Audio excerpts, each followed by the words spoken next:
And this one's a competitive game where the board's going to be set up with a bunch of different cards in the different areas of the board representing different countries in Europe. And there's also going to be a bunch of gold cards that players are going to be racing to try and complete for victory points at the end of the game. But what makes this one so interesting to me is that this one is a push-your-luck deck building game that incorporates a little bit of engine building and does offer a bit of asymmetry between the players because each player is going to be starting with a starter deck, a few resources, and some ships, as well as their own leader card, which is going to give them a unique special ability, and it's also going to determine what sort of starting resources that you get or presence out on the board. Each player also has their own player board that has a bunch of different units and buildings that they'll be able to deploy out on the board if they're able to build them. And this is how you gain presence and build that engine because each one of these is going to give you some sort of resource or money generation or some sort of special ability that you'll be able to use if you are able to build it out on one of the regions of the board. But the way this game works is that it's going to be playing over a series of rounds where at the start of each round, players are going to be drawing from their own personal deck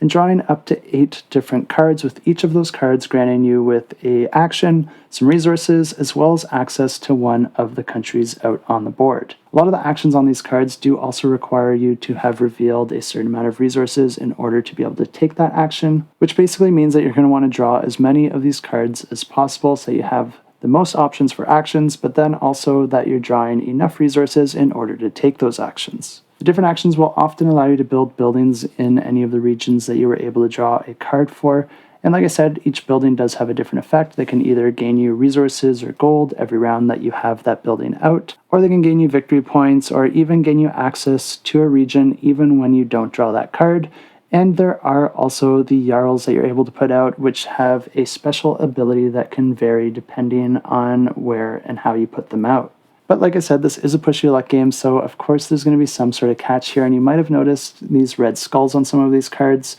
The way that these work is that as soon as you draw 2 of these, your ships are going to be starting to take damage. Your ships are one of your units that you're going to be putting out onto the board in order to generate resources, so these are very valuable to you. And anytime that a ship takes damage, it's going to be coming back to your board from wherever it was from, and you're not going to have access to it until you're able to repair it, which is one of the actions offered on these cards. Some of the other actions might allow you to do things like purchase more cards in order to improve your deck and gain additional abilities, deploy leaders by placing them out on the different regions to perform various actions, or expand your fleet by unlocking different buildings and ships out on your board, and then using them to gain those various benefits. I personally think this one looks like a lot of fun, and if you think so as well, you'll definitely want to follow along with it in order to get a free leaders pack added to your pledge. But if you do want to check out the campaign, I will have it linked down below. And like I said, you can follow along to get notified once it launches.